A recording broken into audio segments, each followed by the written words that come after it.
Follow your passion and you will never need to work another day in your life. What an absolute load of shit.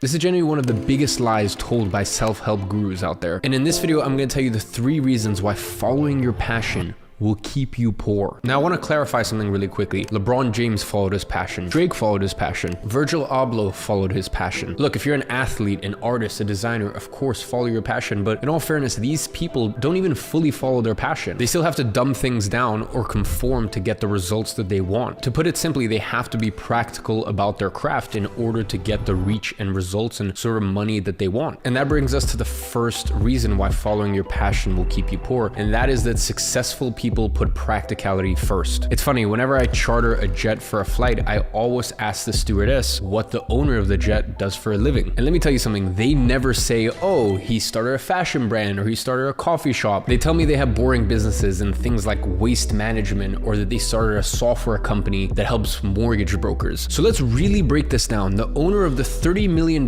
jet, the one that you put on your vision board, the one that I have to charter for $50,000 a flight because I can't afford to buy it myself, he made his money in collecting people's garbage. Do you think that when he was 8 years old, he said, you know what I want to be when I grow up? I want to be a garbage waste removal entrepreneur, a mover and shaker, a titan in the waste management industry? Of course not. So as I said, the first reason that following your passion will keep you poor is because wealth is built through practicality, not passion. Look, I'm telling you right now, the only way to really make money is by providing a service or a product that the market really needs or wants. And let me tell you something, the market does not give a that you want to start the 9,000th sustainable gymwear brand when you have 337 followers on Instagram. You need to solve a problem, and that's the only thing that should consume your mind when building wealth, is how do I become a professional problem solver? So when you solve a market's problems, either through products or services, you get paid. So for this reason, you need to detach from the feeling or the need that you need to only solve,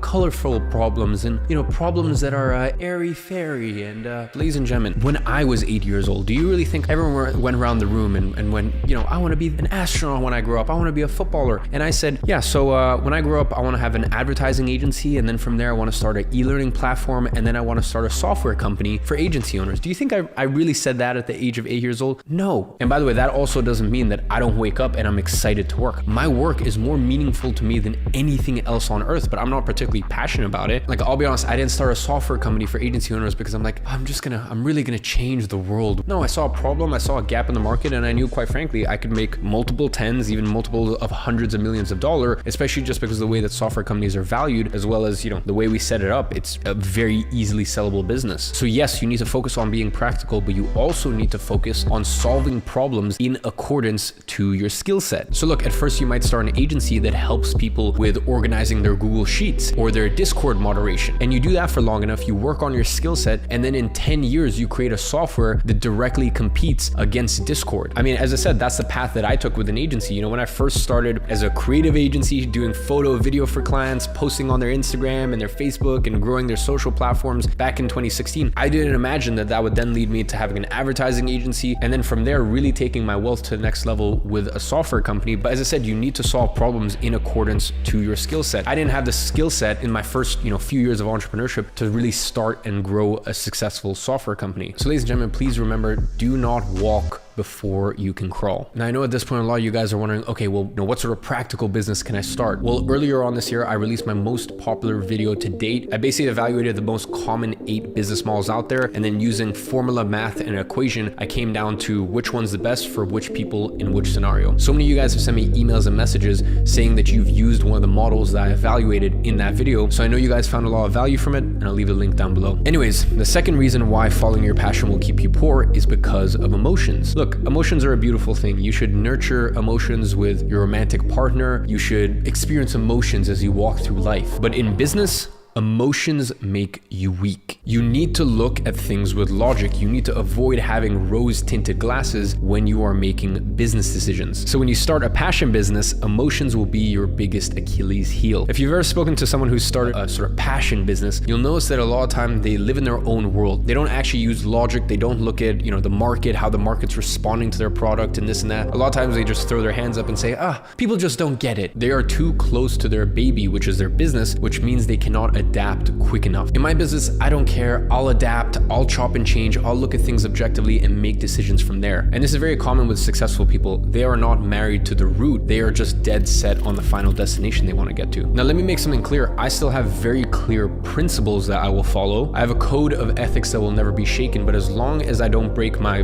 code of ethics or code of honor, which is what I refer to it as, then I am willing to pivot based on how the market is responding. In life, if you want to accomplish anything great, you need to understand that emotions will be your biggest enemy. There's a time and place for emotions, but your career is not one of those places. And that is why following your passion will trip you up eventually. Now, the last reason, and this is probably the most depressing out of all of them, is that once you start making money from your passion, you actually don't really enjoy it that much anymore. And I know this from experience because I actually started a clothing company back in 2019. Our best-selling product were these beautiful blue light blockers called Gadzhi. And look, it was never massive. It did, maybe $500,000 a year, but that was all organic, no ads. And it was really, for me, just about making great products so that way you guys could enjoy it. And the crazy thing is, even though I had low involvement in it, in the fits and the colors and all that stuff, the rest of the team kind of managed and took care of everything else. I still realized that once it became a business, I stopped enjoying it as much. I personally love fashion, so I thought, I'd start a fashion brand, but then you realize there's headaches involved with it. Obviously, during the whole, C19 stuff, there was so many different shipping issues we had and stock that was stuck at customs and all of this stuff and all this headache. And also you start to optimize based off of what works and what doesn't. There was one product that we released that was probably my favorite product, but the least selling. And it's at a certain point, are you going to release a product that basically just broke even, didn't even make any money, compared to another product that's literally selling 20 times as much and it's very profitable? So you start to lose some of the joy for it. And this is what you see with Drake. This is what you see with Kevin Hart. Of course, I'm sure they release stuff that they're very proud of, but at the end of the day, they do need to placate to what works and what doesn't work. Now, some people call it selling out. I call it the curse of making money from your biggest passion. You will always be at a battle with yourself when it comes to passion versus practicality. And I've come to learn in life that it's important to have passions that are separate from your income, because that way you can continue to enjoy them. I'll give you an example. Most people know I absolutely love watches. I've loved watches ever since I bought my first one from Argos on High Street, Kensington in London. It was 20 pounds, I believe, back then, 25 pounds, a Timex Expedition. When you press the crown and the dial would illuminate. I've still got that watch to this day. I was 8 years old when I bought my first watch, and I just have loved watches ever since. Now, you guys don't realize I could easily do $100 million a year in revenue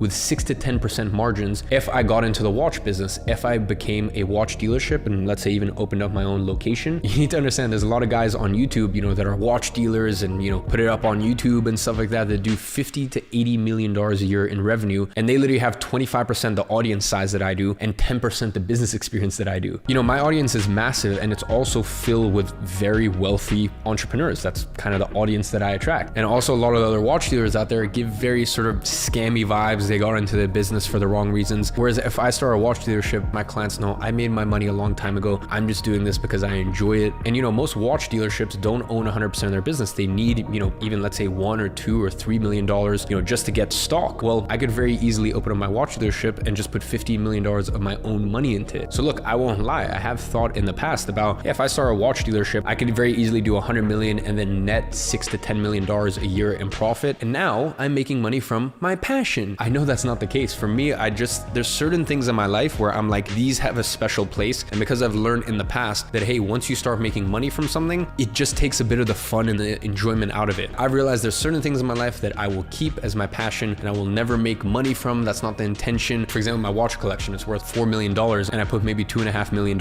in. So if I make money, great. But the point is there should be these things in your life which are just, they're kind of sacred in a way. So that is why I believe you should separate your passion with your main source of income. By the way, this is also because I just see a lot of entrepreneurs do this. This is me personally, and I've seen this ruin a lot of relationships. Keep your significant other, in my opinion, out of your business, because no one wants to sleep with their business partner, or for sure I do not want to have sexual relations with my business partner, and that's just me. So ladies and gentlemen, I hope this has woken you up to the great passion lie that is spewed all over the internet. So now that you have a little bit of clarity on that, it is time for you to build your practical 100K a year business. As I said, I'll leave it up somewhere on screen now. Check out that video. It was my most popular one this year for good reason.